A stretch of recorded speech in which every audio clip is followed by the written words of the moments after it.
मी त्यांचा मेंदू एकदा उघडून पाहिजे नेमकी हा कोणाचा आहे, त्याच्या मनात काय चाललंय, म्हणून त्या दवाखान्याची गरज आपल्याला. या दवाखान्याच्या माध्यमातून गोरगरीब रुग्णांना उपचार. आणि यापुढे तुम्हाला कधीही कुठलाही पेशंट 2 वर्ष फक्त थांबा, कुठलाही पेशंट नाशिक मध्ये जाणार नाही. सगळे गरिबांचे ऑपरेशन आपल्या हॉस्पिटल. असंख्य निर्णय, या निर्णयाच्या माध्यमातून समाजाचं कल्याण आणि आपल्या परिसराचा विकास घडलेला आहे.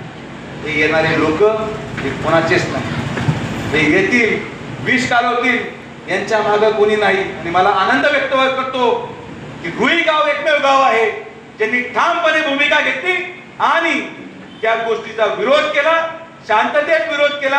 आणि म्हणून रुई गावाला आता मागायचे अर्ज मान्य अशी मी घोषणा करतो. तुम्हाला कुठेही कारण तिचे व्यासपीठ चुकीचं आहे. तुम्हाला आमच्याबद्दल बोलायचं असेल